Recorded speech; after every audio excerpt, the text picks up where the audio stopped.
மற்றொரு அண்மை செய்தியை பார்க்கிறோம். காரைக்கால் மாவட்ட மீனவர்கள் கடலுக்கு செல்லாமல் கரையிலேயே படகுகளை நிறுத்தியுள்ளனர்.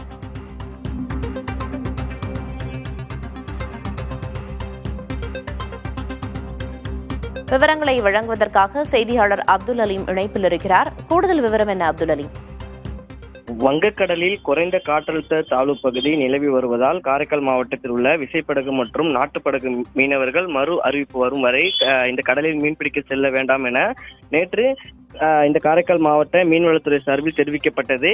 இதனையடுத்து இன்று முதல் மீன்வளத்துறை எச்சரிக்கை காரணமாக காரைக்கால் மாவட்டத்தை சேர்ந்த விசைப்படகு மற்றும் நாட்டுப்படகு இந்த தொழிலுக்கு செல்லாமல் தங்களது படகுகளை மீனவர்கள் பாதுகாப்பாக காரைக்கால் மீன்பிடி துறைமுகத்தில் நிறுத்தி வைத்துள்ளனர். மேலும் இந்த கடலில் மீன்பிடித்துக் கொண்டிருக்கும் காரைக்கால் மாவட்டத்தை சேர்ந்த மீனவர்கள் உடனடியாக இந்த கரை திரும்பவும் அறிவுறுத்தப்பட்டு மீனவர்களும் இந்த கரை திரும்பி வருகிறார்கள். பிரியதர்ஷினி, தகவல்களை வழங்கியதற்கு நன்றி அப்துல் அலீம்.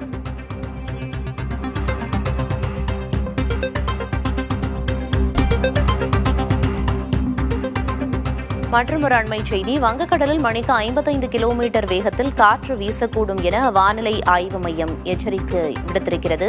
இது தொடர்பான தகவல்களை வழங்குவதற்காக செய்தியாளர் விஷ்ணுவர்தன் இணைப்பில் இருக்கிறார். விஷ்ணுவர்தன், இந்த எச்சரிக்கையை தொடர்ந்து மீனவர்களுக்கு என்னென்ன அறிவுறுத்தல்கள் எல்லாம் வழங்கப்பட்டிருக்கு, என்ன விவரம்?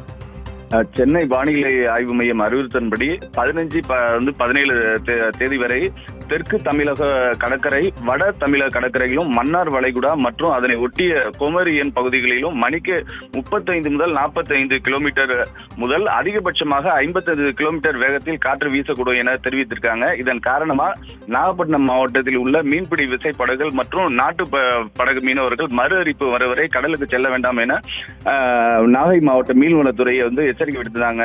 இந்த நிலையில இந்த 2வது நாளாக நாகை மாவட்ட மீனவர்கள் கடலுக்கு மீன்பிடிக்க செல்லல. அக்கரைப்பேட்டை, நம்பியார் நகர், கீச்சாங்குப்பம், கல்லார், வேதாரண்யம், கோடியக்கரை, செருதூர், விழுந்தமாவடி உள்ளிட்ட பல்வேறு மீனவ கிராமங்களைச் சேர்ந்த சுமார் 500க்கும் மேற்பட்ட விசைப்படகுகளும் 3000க்கும் மேற்பட்ட நாட்டு படகுகளும் பாதுகாப்பா நிறுத்தி வச்சிருக்காங்க. கடலில் இருக்கும் விசைப்படகு மீனவர்களும் நேற்று முதல் கரை திரும்பி வராங்க. மீனவர்கள் மட்டுமல்லாமல் மீன்பிடி தொழிலை சார்ந்த சுமார் 1 லட்சத்திற்கும் மேற்பட்டோர் வருமானம் ஈட்டி வாழ்வாதாரம் பாதித்ததாக கவலை தெரிவிச்சிருக்காங்க. நாகை மாவட்டத்திற்கு ஆரஞ்சு எச்சரிக்கை விடுக்கப்பட்டுள்ள நிலையில நாகை மாவட்டம் முழுவதும் விட்டு விட்டு மிதமான மற்றும் கனமழை பெய்து வருது.